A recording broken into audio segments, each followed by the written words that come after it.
Stephen? Stephen? Come on, kid.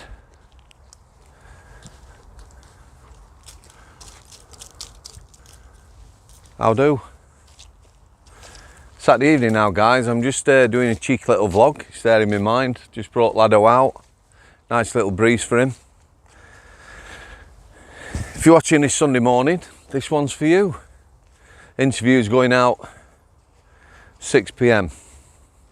Sunday afternoon.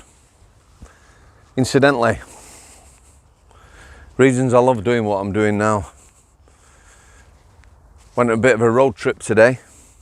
Met a lovely family that have endured, how do we put it,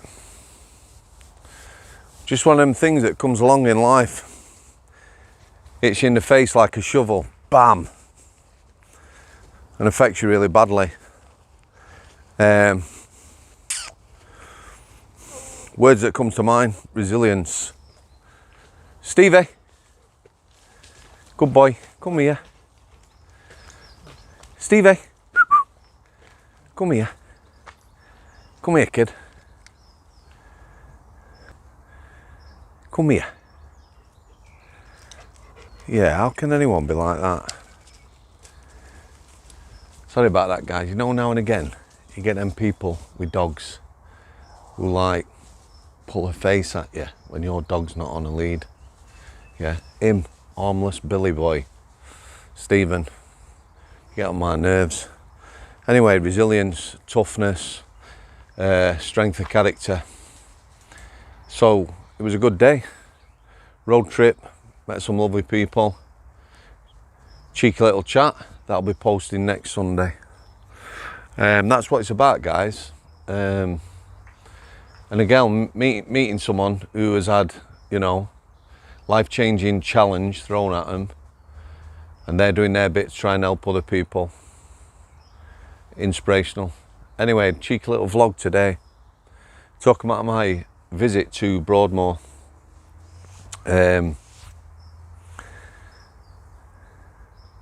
Quite by chance, Stephen. It's quite by chance. I just done a little vlog about picking a lad up from Shrewsbury, Nick. Well, this Broadmoor trip was with the same SO. I'll tell you again. Straight talking. I always got on with him, me. You know, I was very straight talking in the prison service. I'd do my bit and I'd help people out. Somebody phoned up and asked for a favour. You know, they could count on me. I'd help them out, even to a detrimental effect on whatever I'm doing. You know, somebody wanted me to stay on or go on an escort at last minute or some after hours, then I'd do that. No, Stephen, come here.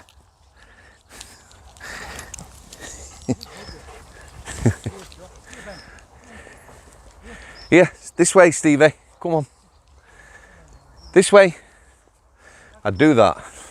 Towards the end, 2015, this senior officer phoned up a healthcare where I was working, and he asked me to do something. And I told him to stick it. On the other end of the phone, he went, what are you being like that for? Yeah, so he's known me 11 years at Strangeways.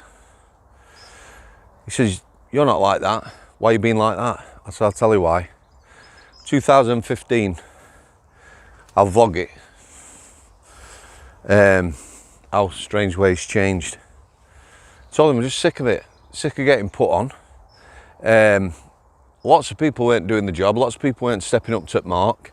No, Stevie. Just let me sort him, guys. This guy's got a ball in his dog. Stephen, what's this? Come on. We'll hang about here. Come on, you. I told him I'm fed up of getting put on, because that's what happens, you know. We know this, everyone knows this in work. If you do your bit or you'll help out, people always come to you, yeah? And my nan used to say, you're only as good as your last mistake. So here's me, 11 years knowing this guy, doing anything and everything. He knew that, and people knew the sort of officer I were. If I went on a wing, me, doing overtime, a lot of officers thought when they were on overtime, it meant toss it off. Yeah? So they come to healthcare, they didn't want to do anything. Or elsewhere. Me, I'd do my bit and a bit more, I didn't mind. You know, I'd rather be up and about me than sat on my arse. I hated sitting on my arse. Any job I've had, that waiting around and doing nothing, I hated it. Plenty of prison officers. A good day for them would be sat on their arse, and there were plenty as well. But plenty of good ones too, let's not forget that. Anyway, I told him to sling it, but let's get to the point. So, Broadmoor, phone me up. Will you go on an escort? We need one. Broadmoor, we're going. I says, when's that? He says, tomorrow. I was on an early shift, me. I didn't do many early shifts. Early shifts, they're 6:30. Leaving the building, if you were lucky, at 12:15. It's going to be an all dayer to Broadmoor. Reasonably early start, down there. He says it can take a while to transfer a prisoner, hand them over, and then back. So I says, all right, I'll do it. Out of interest, never been to Broadmoor, wondered what it was like. So this lad we were taking, Smithy. I'd seen him about, very strange looking. I definitely put him in the serial killer bracket. Not the big, violent, carrying a knife round, ripped shirt serial killer. More the quiet school kid, geeky looking, long hair, glasses. Everything about him, I remember everything about him was strange. How he carried himself. You know, you get that feeling. I weren't scared of him, but he was somewhat strange. Anyway, I picked him up, took him to reception, get strip searched in reception on the bus. Off we go to Broadmoor. Pleasant journey, chit chat. Can't remember again. I think there were 3 of us. 3 in the back. Just like a van, with a bit of cage behind the driver. You know, nothing special. And obviously a driver, so 4 of us. Pleasant journey down. Can't remember the driver and the other lad, but you know, easy to get on with. The old adage, it's who you work with. And they were all right. We had pleasant chat, bit of a laugh. This lad said, fuck all, nothing. Anyway, we get to Broadmoor. Very strange procedure. Well, you know, it's high security estate. Getting in was really quite tough. I'm sure we went through 3 layers of security to get to the inner. You know, that's through a gate, checked, off the van, searched, back on the van, through somewhere else. At least 3, might have been 4. Anyway, we gets to, well, I just thought of a word, I'll use it, it'll sound good. The inner sanctum of Broadway. Broadway? Broadmoor. I ruined that, didn't I? So we're there. So we hands this prisoner over.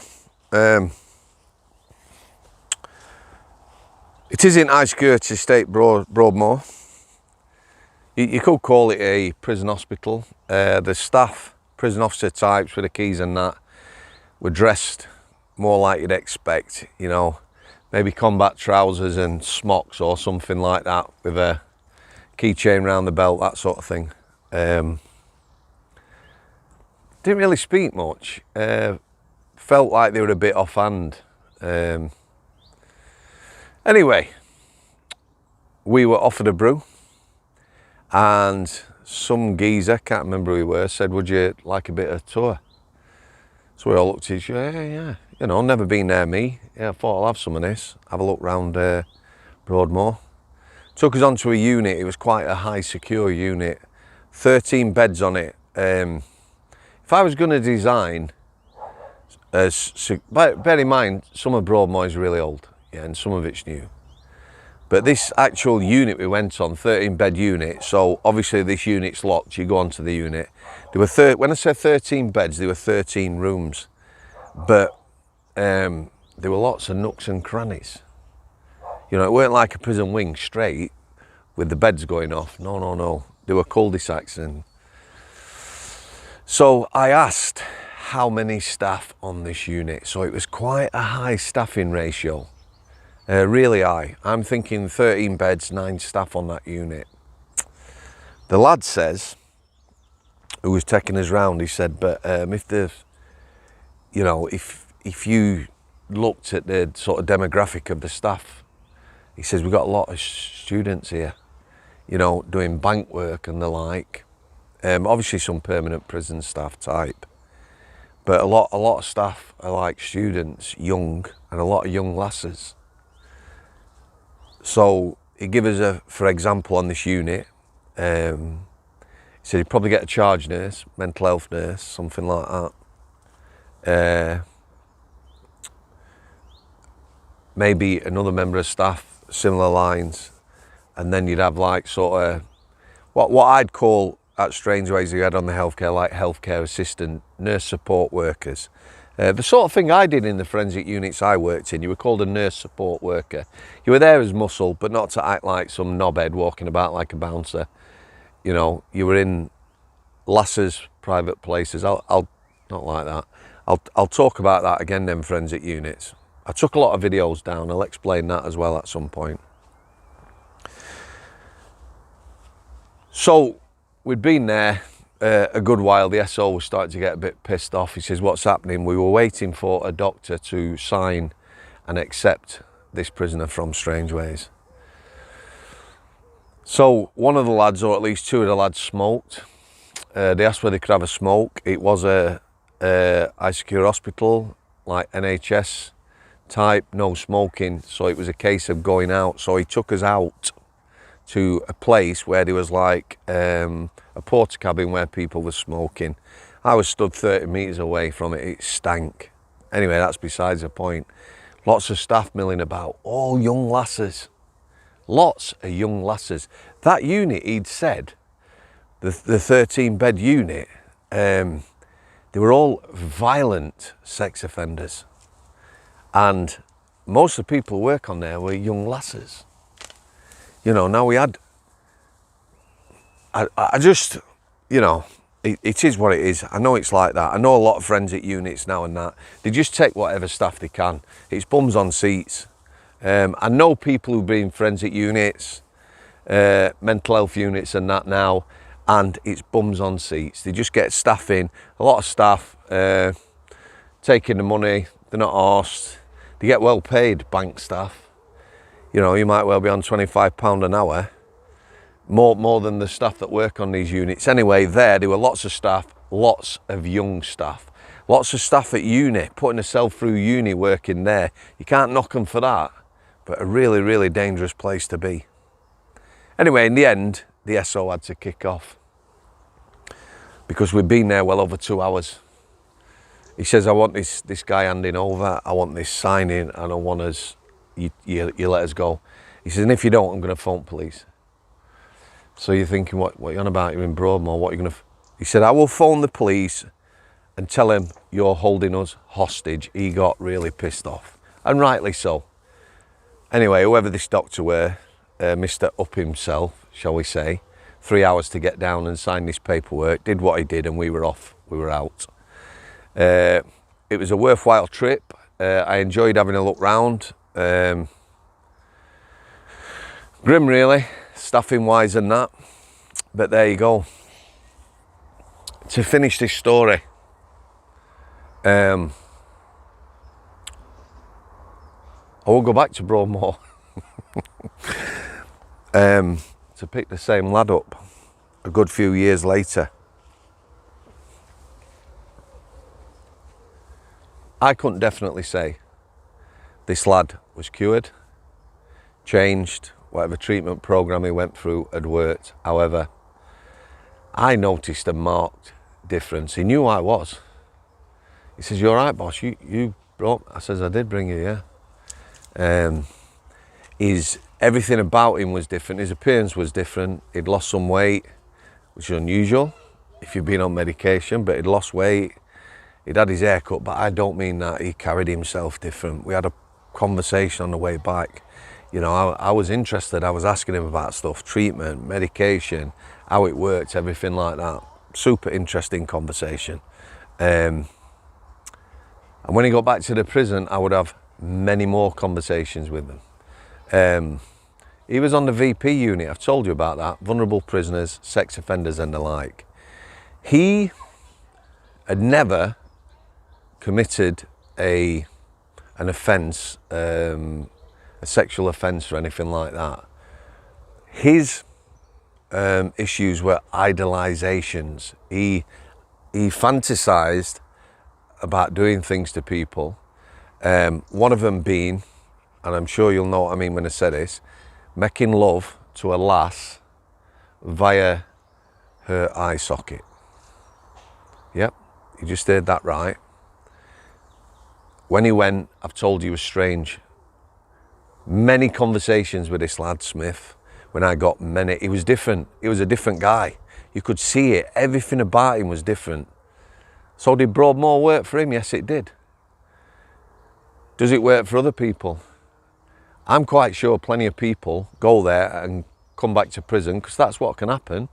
You know, if you look at Charles Salvador, formerly Charles Bronson, you know, when he had periods of madness in his life, went to places like Broadmoor when he was sectioned, yeah, he'd be heavily medicated there and that, and then he'd come back to prison. That's what people do. Lots go to mental health hospitals, forensic units, and come back to prison to finish the sentence. So a lot of people will go for whatever reason and come back. Meds might be the only thing that's changed. This lad definitely was a different person, very much so. Would he be safe out on the streets? We never know, do we? But it definitely changed him. Anyway, that's Broadmoor. So if you're watching this Sunday morning, this one's for you. 6 p.m. Sunday night. First interview for a while. That's going to continue Wednesdays, Sundays. Hopefully for a good time. Okay, guys. As you watch this, hope you've had a decent weekend. Take care of yourselves, and after meeting that lovely family today, believe me, you know, just helping one or two people, speaking to people, texting people, talking to people, it helps. All right, parting shot as always. He's been laid there patiently. I haven't brought his ball today. It's still warm. Don't want him knackering himself in.